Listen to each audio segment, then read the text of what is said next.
what platform would you recommend them to start collaborating with other people on first? Because you mentioned like lives, you mentioned recording YouTube videos together, and of course, podcasts. Like, where would you recommend they start? Now that you've told us where they could look for the people, what would be the good kind of first collabs to get the Oprah effect working? In this episode, I have TaVona here, and coaches and consultants go to her when their businesses aren't moving forward like they should. And she uses her unique background as a physical therapist turned master certified life coach and business strategist to help entrepreneurs with big hearts build businesses full of their favorite clients without burning themselves out in the process or giving up on their values, which I do believe is so important. And you're going to hear us talk about like why you have to do marketing, but why minimalist marketing is so good and how playing the social media game is keeping experts like yourself, the listener, from getting clients. And also, she's going to break down something called the Oprah effect, which I'm excited to hear because I haven't heard about it yet, but why it's her go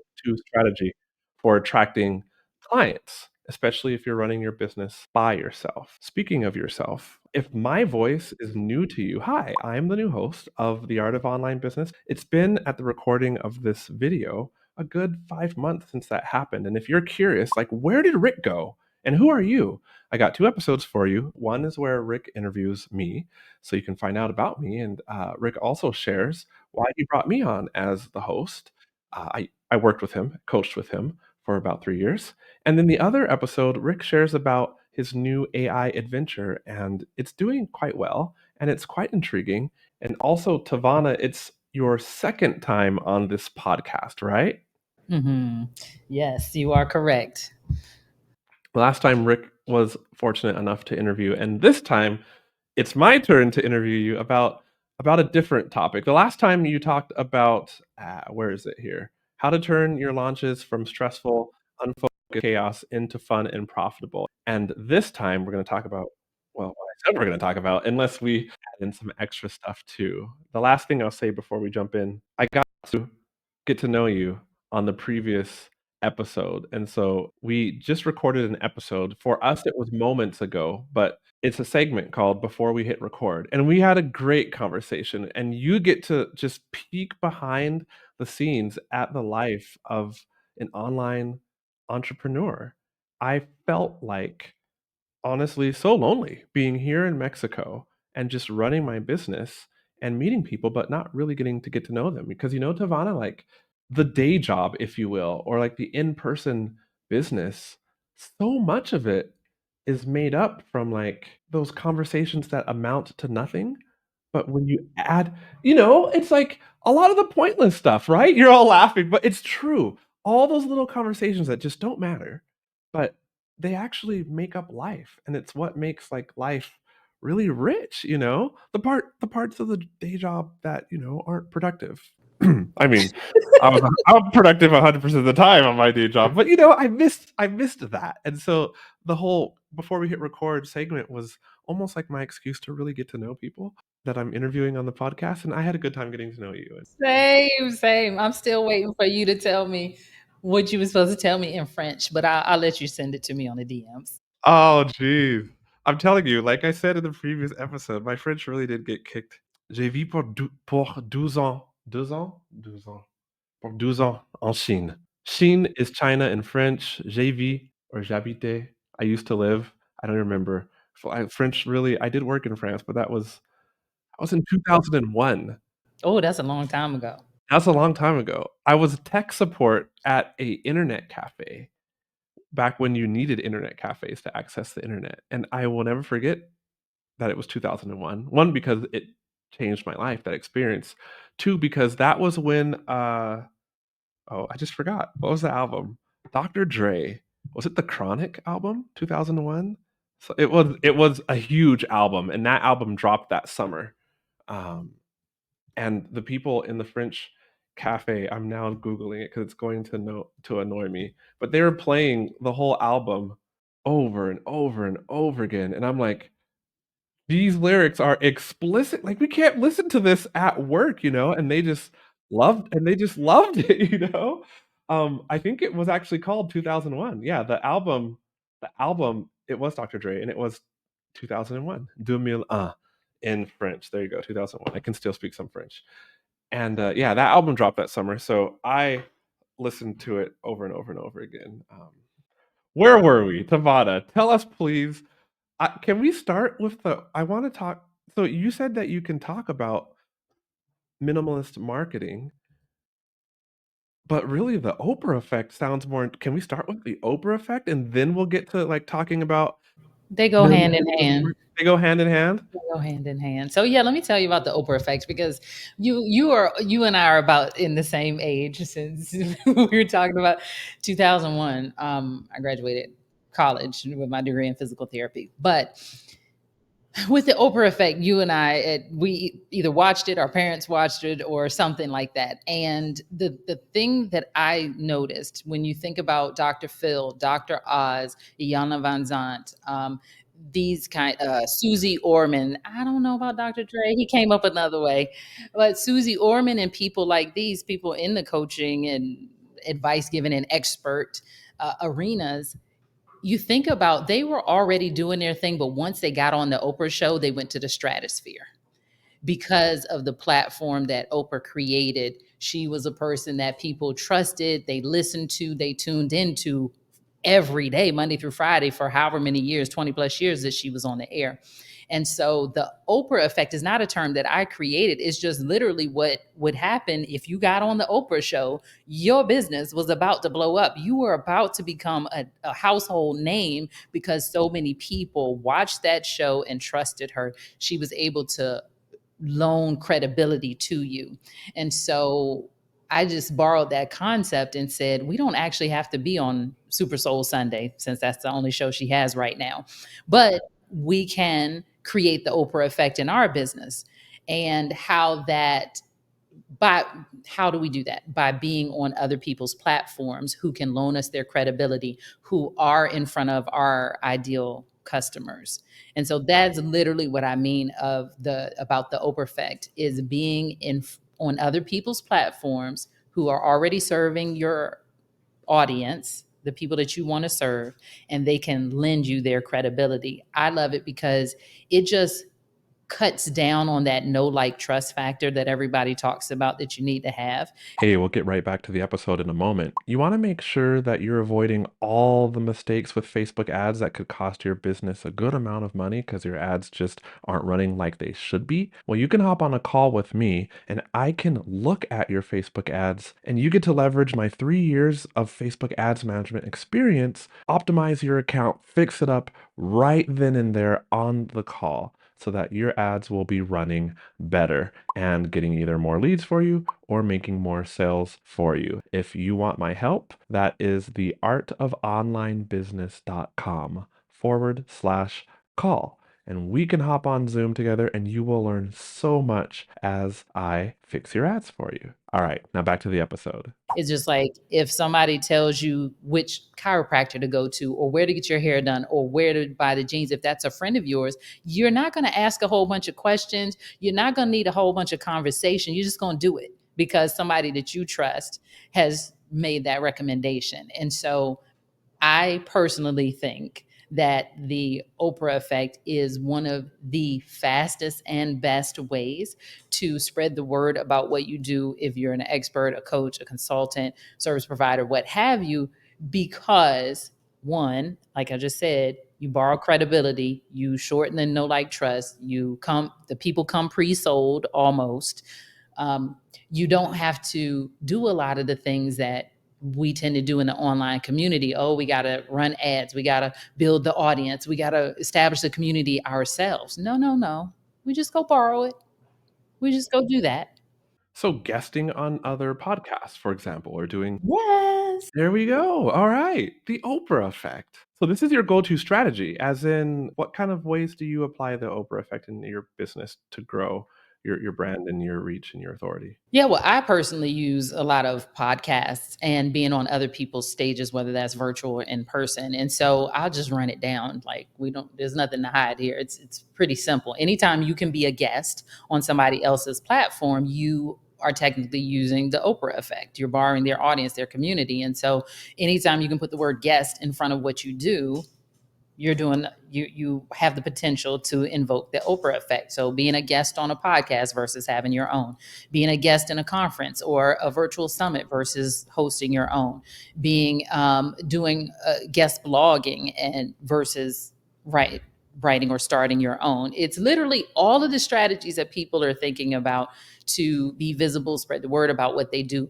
but you go do it on somebody else's. Why this is super, super smart, in my opinion, and effective. And just like, again, I say, I love the Oprah effect when you run a business by yourself because we don't have a lot of time. Time is the most precious resource that we have.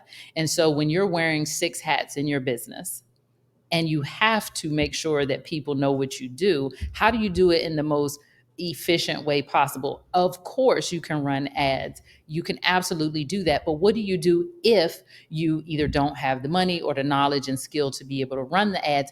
Or you're still in the testing phase of your business. You're really working on your messaging and trying to figure out what is going to work. If you don't have the time and the money to test with paid advertising, I love this because you can test your messaging in other people's platforms.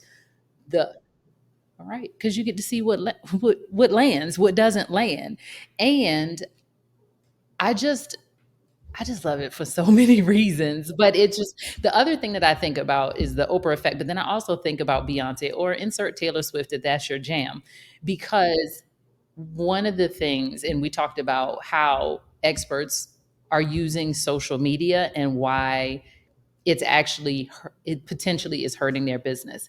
Why? Because when you're in social media and you're trying to beat and hack the algorithm, you jump in there and you start playing the content creation game. You're trying to run against the content creators, the influencers, where that's their whole entire job is to figure out how to have more eyeballs look at their stuff for longer periods of time.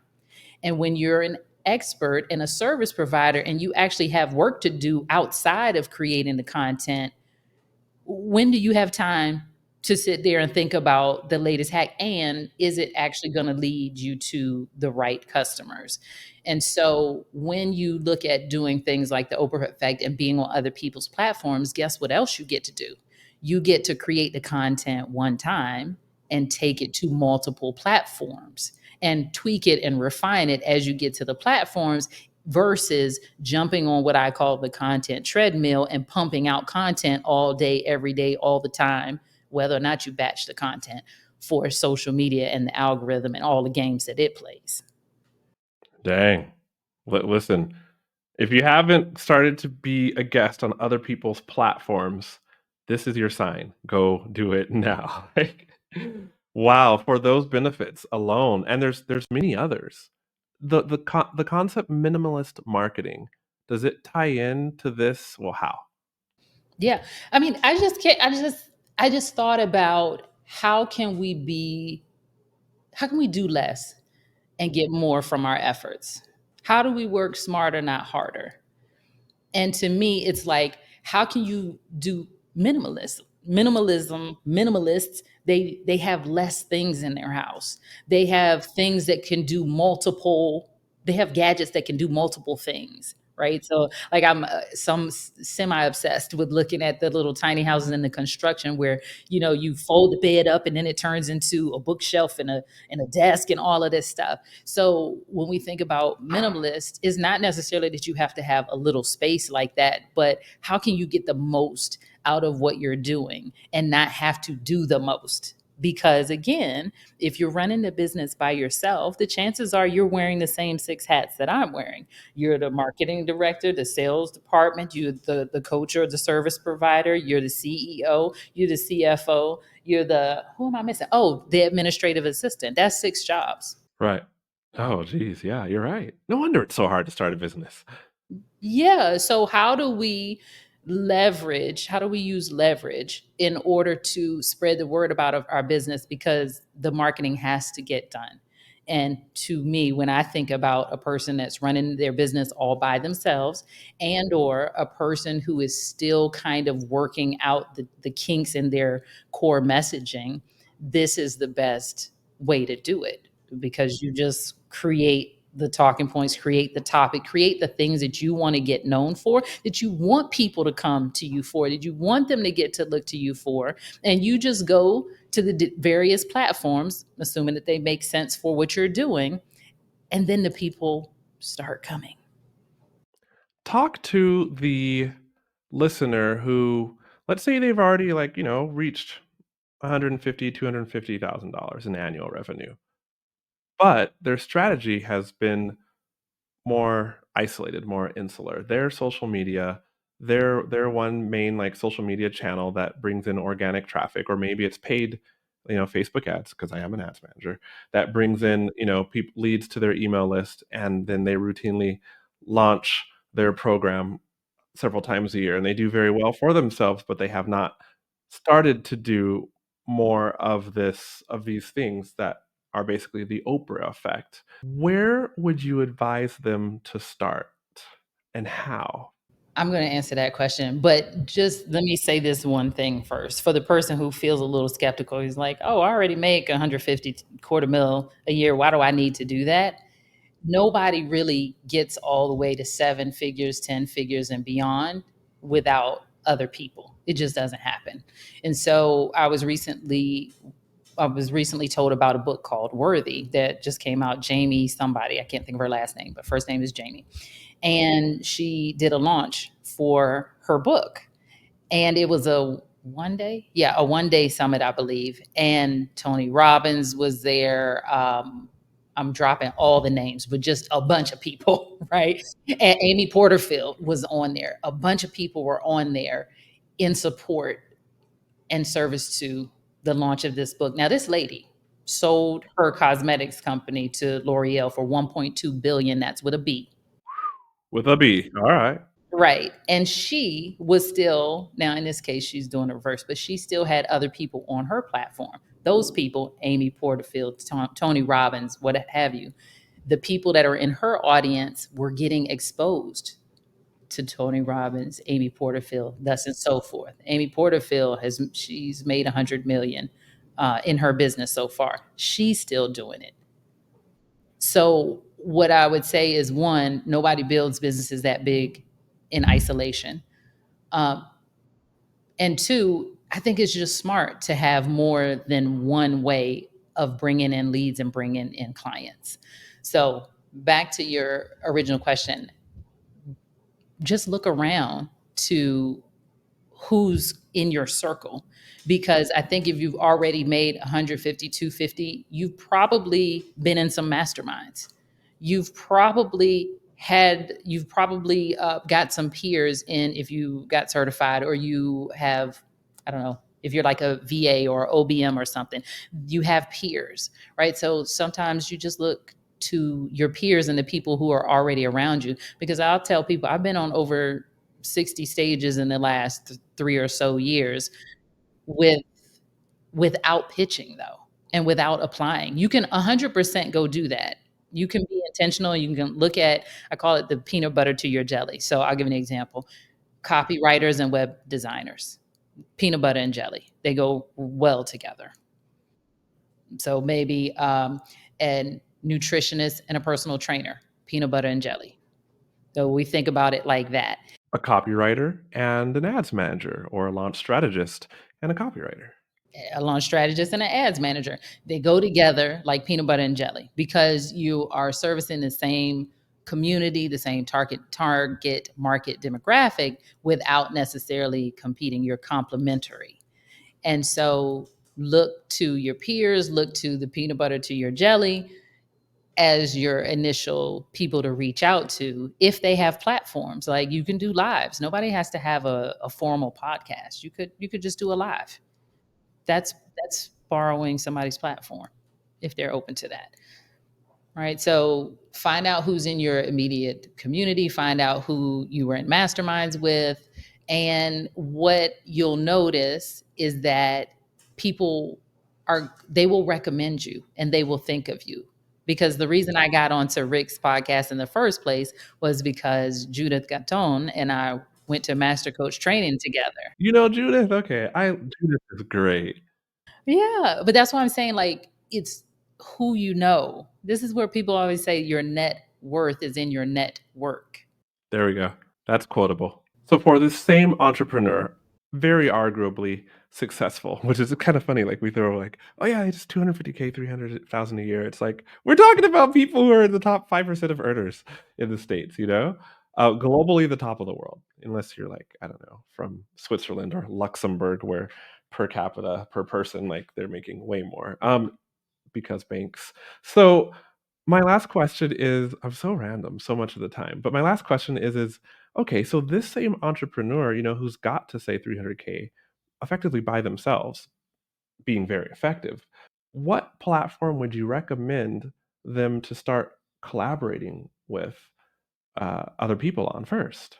Because you mentioned like lives, you mentioned I don't think you mentioned YouTube videos, but I'll insert like recording YouTube videos together, and of course podcasts. Like, where would you recommend they start? Now that you've told us where they could look for the people, what would be the good kind of first collabs to get the Oprah effect working? Well, it depends on the ones that they enjoy the most. So some people are really excellent writers and that's what they want to do. Some people use their voice very well. Others are like, no, I got to know exactly what I'm going to say before I say it. So don't put me on a podcast, right? So in that case, they may want to be on Summit. So for me, I'm always thinking about this, how can we play to your strengths? Because if we can play to your strengths and your preferences, and then of course make sure that your audience is on those platforms, then you'll be more likely to do it. You'll have better energy when you're doing it, and that energy is contagious and infectious and people want to be around you. So it's like there is no preferred platform. It's the one that you prefer being on and the one that you are the strongest at,